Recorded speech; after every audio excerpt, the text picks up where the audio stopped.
Hi again.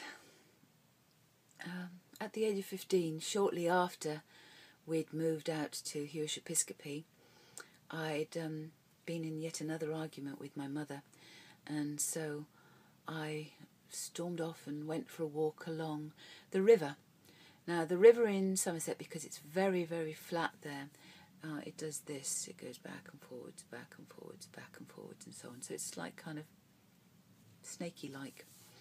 And it's all mounded up to stop the floods. Not that it does stop the floods, because the minute it rains really heavily, everything floods. However, on this occasion, it was the very first time I think I'd walked along the riverbank, and I walked along, noticing that there was a factory in the middle of a field. It didn't mean a thing to me. I didn't know what it was or anything. And as I got the thing about the snakiness of the river is that it went close to the factory, and then a little bit further away, and then close to the factory, and then a little bit further away, and then close to the factory and a little bit further away. And I was at about the third one of those along when they started slaughtering pigs. Now, I don't know whether you've ever heard pigs being slaughtered, but they are very intelligent creatures, and they know what's going on, and they started screaming. They were crying and screaming, and they really, really knew what was happening. And I had to get away. But at that moment it started raining, and because it was raining, it made the bank very, very slippery.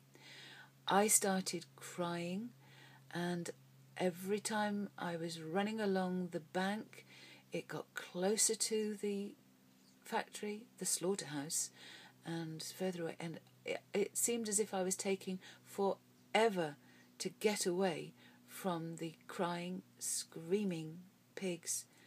It was the most horrendous experience I've ever had. Well, I don't know, maybe it wasn't, I don't know, but it certainly was at that time anyway. And when I got back to, I think it must have been I don't know whether it was a Saturday or a Sunday, but on Sunday lunch was always roast and potatoes and peas and gravy and whatever, and so that's what my mother served up. I told her that I did not want to eat meat ever again, having experienced this, and she served it up for me, and I sat and I looked at it, and I could not eat it. I could see the tubes, which I suppose are the veins, sticking out of it, and I would not eat. I just would not eat anything on that plate. And so she sat me out in the kitchen to eat, and I wouldn't eat it there either.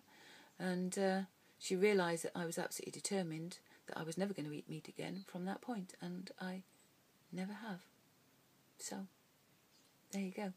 That was my start of vegetarianism when I was 15 years old, and that would have been in 1972, which was very early on in the days of vegetarianism, certainly in the United Kingdom. And I should tell you about some of the experiences that I had trying to eat vegetarian out and about in the next one. So, love and light. Take care. Bye-bye.